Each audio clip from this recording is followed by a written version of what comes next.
প্রণাম এবং আদাব জানিয়ে শুরু করতেছি হেলাল ভাইয়ের রাজহাঁসের রাজ্যের গল্প।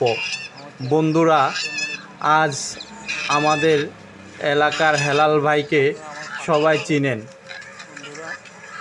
তো একদম হাসি খুশি প্রাণ খোলা মানুষ হেলাল ভাই। ঠিক 2 বছর আগে হেলাল ভাই বাজার থেকে শখ করে নিয়ে এলেন 2টি রাজহাঁস। সবাই মজা করে বলেছিলেন এই হাঁস দিয়ে কি হবে। হেলাল ভাই হেসে বলেছিলেন শখের বশে কিনেছি, দেখি না কি হয়। 2টি রাজহাঁসকে তিনি নিয়ে নিজের সন্তানের মতো যত্ন পালন করতে লাগলেন।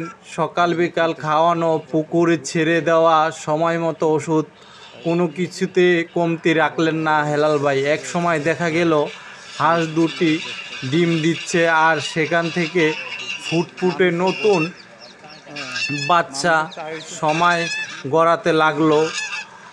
আর হেলাল ভাইয়ের পুকুরের হাঁস সংখ্যা বাড়তে লাগলো, 5 থেকে 10, 10 থেকে 15, এখন সময় গড়াতে লাগলো। আর হেলাল ভাইয়ের পুকুরে হাঁসের সংখ্যা বাড়তে লাগলো, তো এখন 40 থেকে 45-এ ছোট বড় মিলিয়ে পুরো পুকুর যেন রাজহাঁসের রাজ্য। পাড়ার বাচ্চারা এসে হাঁস দেখতে আসে আর ছবি তুলে, কেউ কেউ হাঁস কিনতে আসে।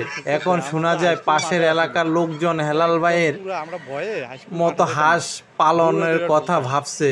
তিনি নিজেও বললেন শখ থেকে শুরু করেছিলাম, এখন এটা আমার একটা ছোট খামার হয়ে গিয়েছে। হেলাল ভাই প্রমাণ করেছেন শখ যদি হয় এমন থেকে আর তার পেছনে থাকে পরিশ্রম, তাহলে সেটি একদিন হয়ে উঠতে পারে সাফল্যের গল্প। তো হেলাল ভাইয়ের রাজহাঁস শুধু একটা খামার না, একটা আমাদের এলাকার স্বপ্ন দেখার আর সাহস করার এক প্রতীক। হেলাল ভাই একদিন এই সফলতা আমার ইউটিউব চ্যানেলের মাধ্যমে তুলে ধরবেন, হেলাল ভাই নিজের মুখে বলেছেন। কিন্তু হেলাল ভাইকে আজ আমি যখন আমার ইউটিউব চ্যানেলে ইন্টারভিউ দেওয়ার জন্য বলতেছি, হেলাল ভাই লাজুক